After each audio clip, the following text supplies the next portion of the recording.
There you go. Hello, Mr. Green Cart.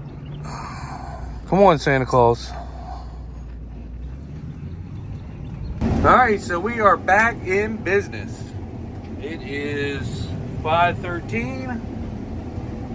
I got this little bit to do. I don't know if I'll be able to get it all done before it gets dark tonight. If the wind's blowing, I will. But I got the combine all put back together and fixed.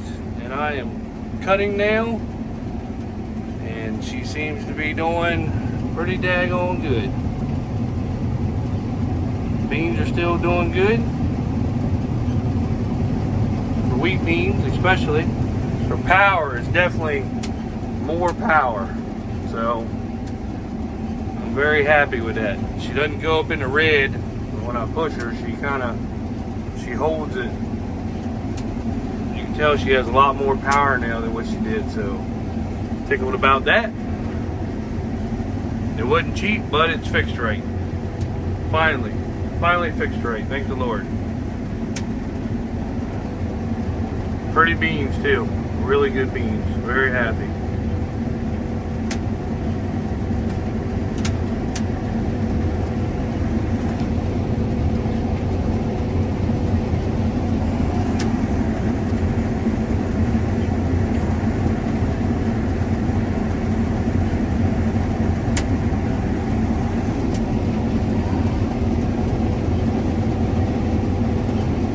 A lot of pods on these wheat beans this year.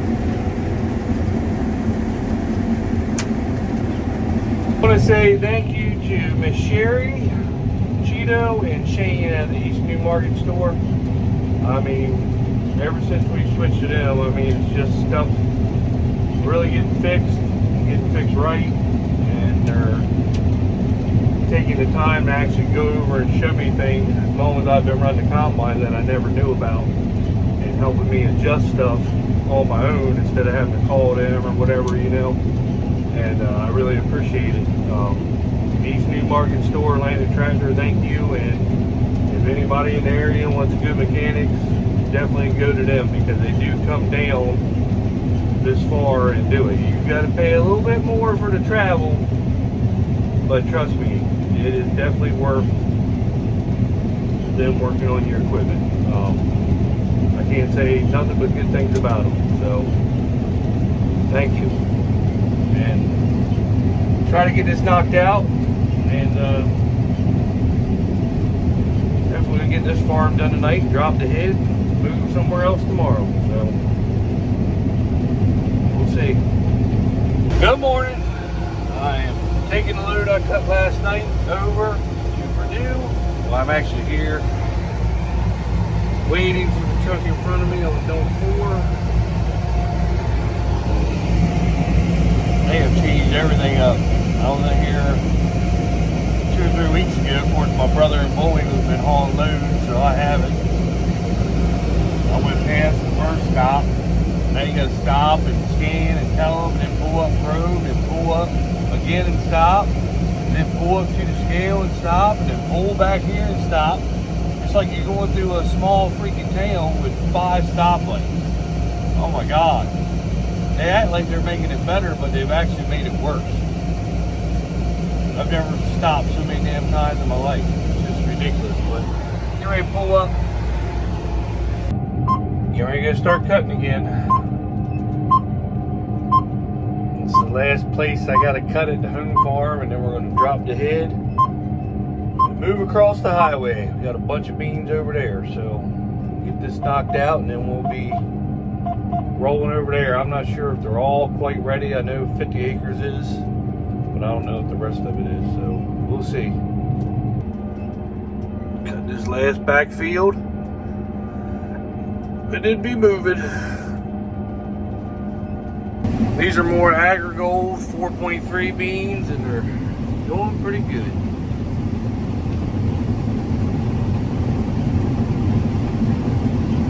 Good looking beans.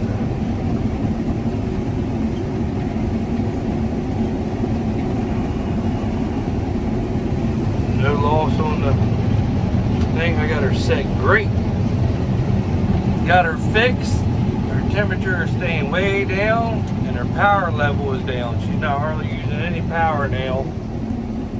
Well, we have a deer standing out here for some reason, so there's either a bigger buck with a doe or something's going on with this deer. See him to the right of the ditch?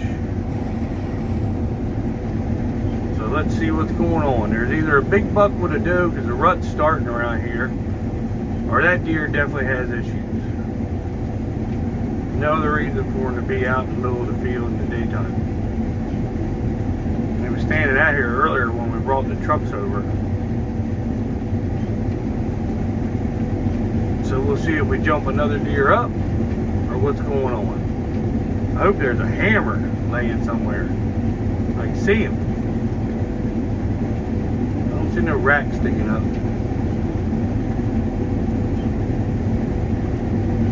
Oh, there it is. There's the doe. See her in the ditch. She just put her head up.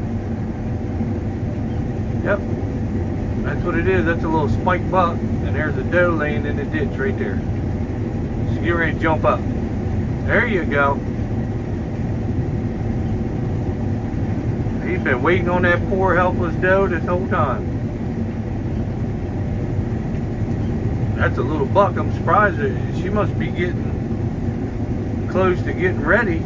I'm surprised there ain't a great big buck here with her instead of that little spike.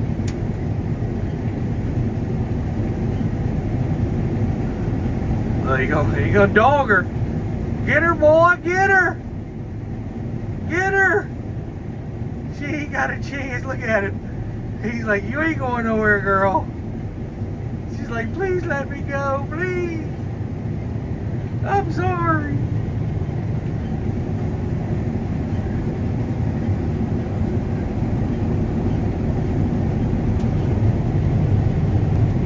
Oh, he gonna get her. Look, he getting her. Run her, boy.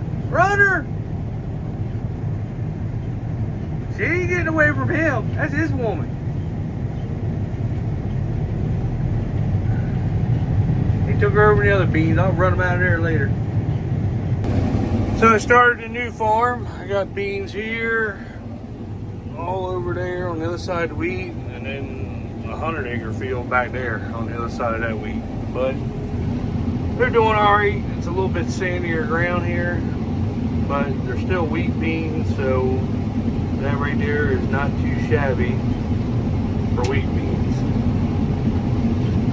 Not as big yield as the other fields, but it's still pretty good. Pretty happy.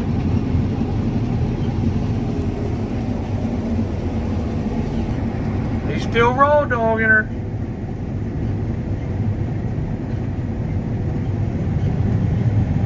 This boy ain't letting that girl have a break at all. Alright, so I got to a different farm, made my first pass, and this right here is a sandy field. This right here is actually where this combine caught on fire over behind them chicken houses during wheat season. So let's hope that it doesn't repeat itself, but you never know. But the beans aren't doing too bad. These were the latest. This and the field way back there are the latest planted, but this is probably what they're going to do. No 90s or 100s, they're going to be 50s and 60s probably. Occasional 70s, I've hit 80s, but for the most part, I think they're going to average 50 on this farm. This is a sandy field. I was just over on, way over there. So, but you can get 50 bushels average off of wheat, you're doing good. Wheat beans, so they might do a little better, but I think they'll be right around 60. So probably no more 100s, 90s, 80s. But we're getting on the home stretch. I got this farm and that farm back there and all these beans to be done. I've been rolling her too. We have cut a mess of beans in a short amount of time.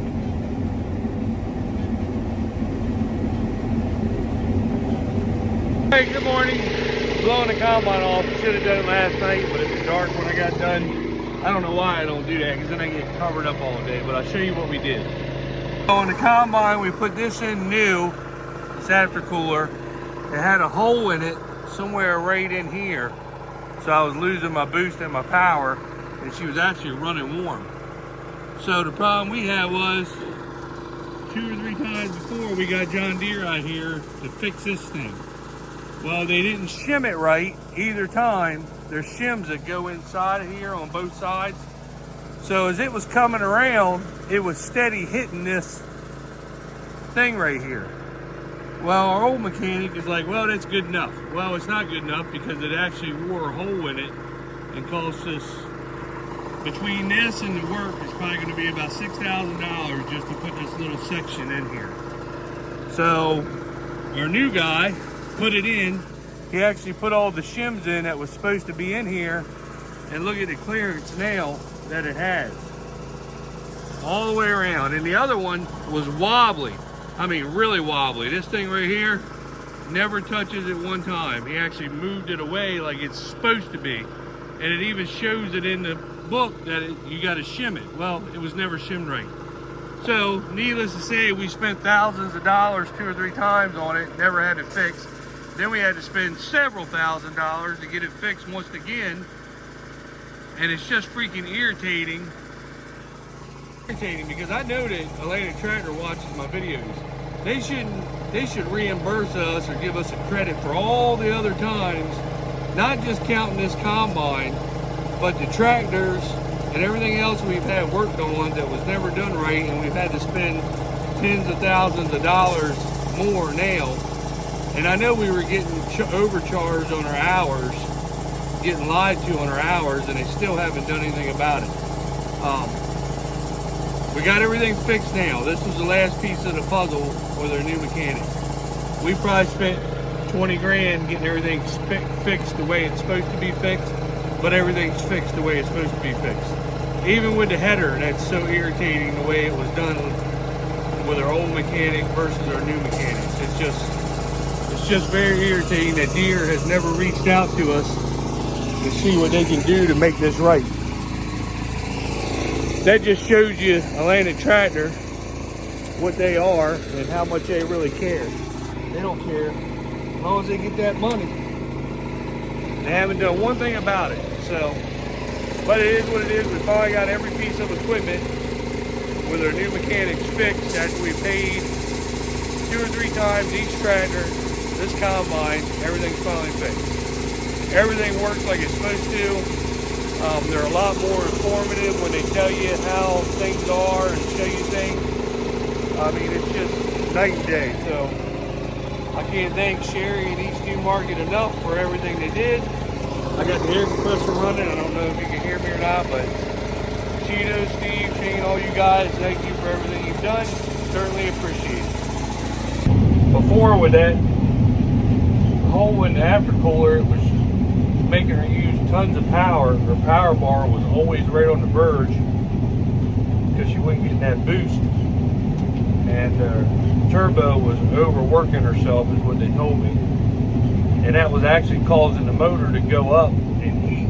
So she would be running, if you were in 90, 100 bushel beans, it would cause her to go right on the borderline on your temperature level, and her power bar was always up. Now her power bar is down because this 35-foot draper shouldn't tell this 680 anything. Even in a good crop, she shouldn't even know it's there. She's capable of handling a 40, 45 foot easy. But we were going to get a 40 when we bought her, but we didn't realize that the daggone auger is like 2 feet too short for a 40-foot draper. They said it would probably work, but you would be borderline close. So we got the 35. If we ever upgrade, if we do keep this combine, and eventually I'd like to put an auger extension on it if we ever trade the draper in and get a 45 or 40-foot draper. I mean, 35 does good, but if you got the combine to handle a 40, you're making a lot less passes in the field. I'd definitely get one with a flip over reel, and I would get the Crary air system on the front of it because it definitely helps, especially in shorter beans.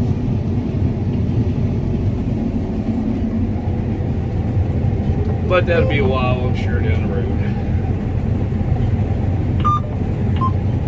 Especially with the price of fuel, it would be nice to have a bigger header and make less passes, burn less fuel. Especially when the combine to handle it. We were debating when we bought it on this or 670 that they had, and we chose the bigger machine. But the 670 did have the longer auger. Should have got, I don't know, I'd rather have a 680 than 670, but who knows. But I'm going to get this done. Mr. Ben, he's over there cutting. I'm going to see if he needs any help. If he doesn't, then I am going to drop the draper and move across the highway. So I got about 6-7 more acres here, and then this farm will be done. Then we got a bunch of beans over on that side of the highway, so that's where I'm moving to. So remember, if you want Agrigold beans, you saw the result. They are doing excellent. You can get up with John. He left the information in the last video. And if you want seed consultant soybeans, you can get up with Lindy Smith. They're doing just as good, if not better. These are 4.3. The ones I planted from Lindy Smith is 4.6s, and they're doing excellent. She's Sure Seed. Get up with either one of them. They sell great corn too. That 115-day Agrigold that we planted, I think that went like 235 average, and the 108-day Seed Consultant that we planted went like 254 average. So, and I've been bragging on that 108-day 1087 Seed Consultant. I mean, that's what I had planted in my veg over there, and that stuff was just killer. I mean, just a killer. It's on a good year, it does good, and on a bad year, it does good, because the drought last year that we had, we didn't have rain for 59 days, and then we just get a 10th here and there, but then we go, a week or two without rain. And I think that hybrid in a drought still did like 182 in a drought. So that Seed Consultant 1087, it's 108 day. That is a good corn. Even if we were pioneer people, didn't switch much, started trying some different brands, and I'm really glad we did. If I was somebody, I'd just do like a 20-30 acre field if you were hesitant about switching, and just get enough of that 1087 from Lindy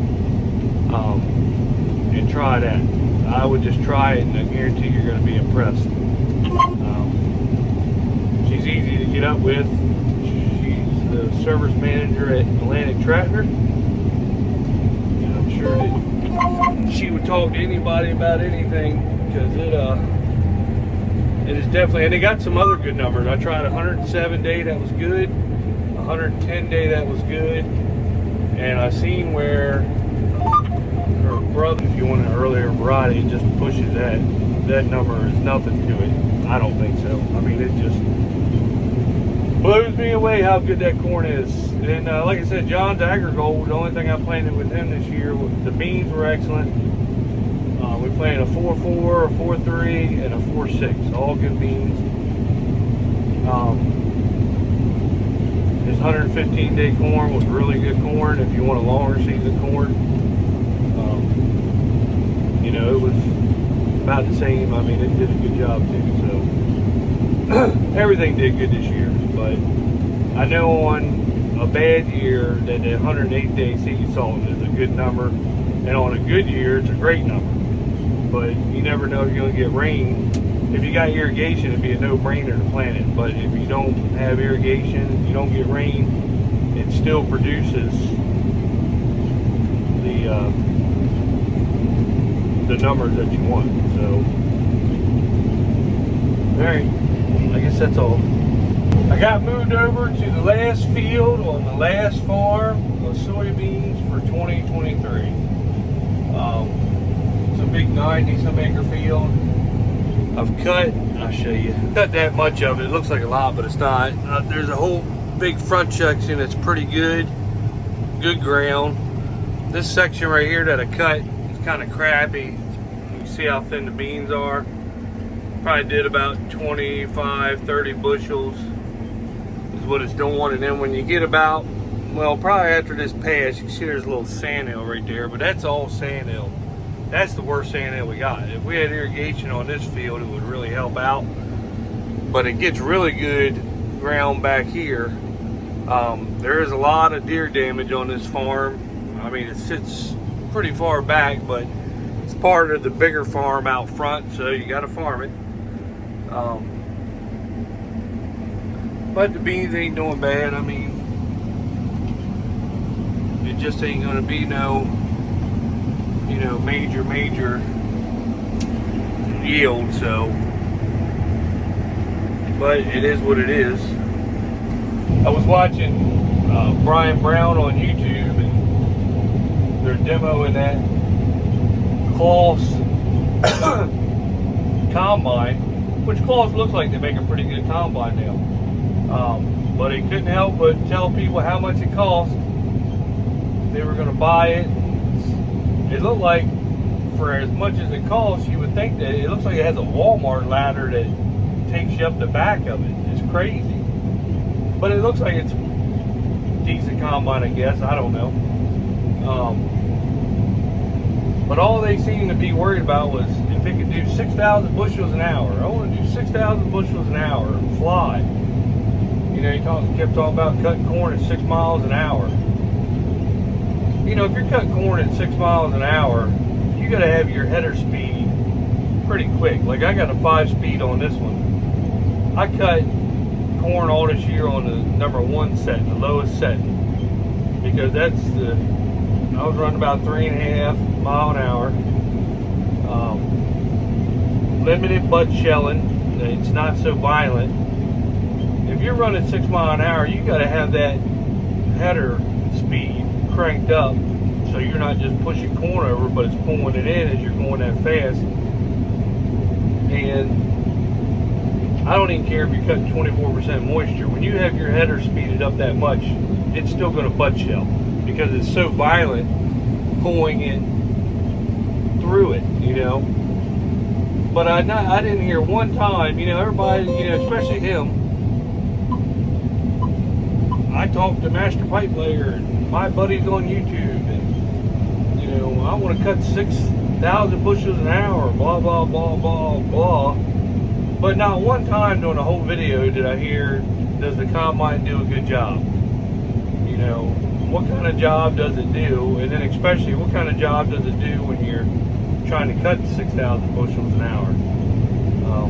Not one time, and if you go watch his video, his latest video, not one time do you hear that question come up. I don't know. It's just crazy, I think. They got 2 combines now. We used to have 2 big machines, or 2 pretty big machines, Class 7s. And we switched and got 1 big Class 8. Now we do need a grain cart to really help us out, but 1 combine with a bigger head and everything seems to do us good, because sometimes it was a pain in the butt always trying to find somebody to run the other combine. The main goal was wheat. We used to do 1,000 acres of wheat, so it was nice having 2 machines for that. We've cut back our acres on wheat a little bit. And it was nice when we were cutting corn on one, if we had beans that were ready, we'd go ahead and run the other one in beans. We'd be getting both crops off, because we got 4 hoppers, so you know you can take 2 and 2, do each crop. But I don't know why they don't run one in beans and one in corn. I think they got 4 hoppers and run them like that because they got 2 different grain systems. But you know, it is what it is. Whatever they want to do. But all that switching back and forth heads and combine settings and all that, that's, you know, and it seems like they got to be out there, even if they only out there half an hour. They want 2 combines in the same crop when they got beans ready instead of one in the corn and one in the beans. But I don't know, it just seems like it would make sense. I just thought it was funny that you never heard one time about how good of a job does it do going that fast and trying to cut that much corn. You know, all it was is I want to cut 6,000 bushels an hour like everybody else. Well, and then he said it was do more than a X9, and you know, it's like he's always putting deer down, which, you know, I've ran deer. I think deer is a good combine. I've ran a case. I think case is a decent combine. But he just, you know, he hates deer for some reason, so he's always trying to put them down. And here he is running around the damn gleaner. Oh my God. But it's not that I got anything against him. I just, you know, it's just listening to him like 6,000 bushels, that's 6,000 bushels, you know. And but not one time did you hear how good of a combine does at running that fast, you know. So I don't know. It's just weird how some people are. I guess they just think they're telling their YouTube audience that for more views or something. I don't know. But anyway, this will probably be the end of the video. I'll definitely start on another video though before we get this done. Show you how we ended the season. Talk about our season, you know, from wheat, corn, and beans. All 3 crops have done excellent. I mean, you couldn't ask for more other than more acres. Wish we had more acres so I could keep on going. And my son really wants to work up here with us, but we just don't have enough acres for everybody to, you know, live comfortable up here. So hopefully one day we can expand, get a couple more farms, a couple more, you know, acres, and have him up here farming with us because he wants to do it. But I don't want him up here doing it if he can't make a good living at it. But anyway, like, subscribe, share. I certainly do appreciate it. The beard is getting thicker, bigger, and this Eastern Shore farmer is hating it more and more and more. So, see you later. Oh, wait a minute. Let me do the cool out.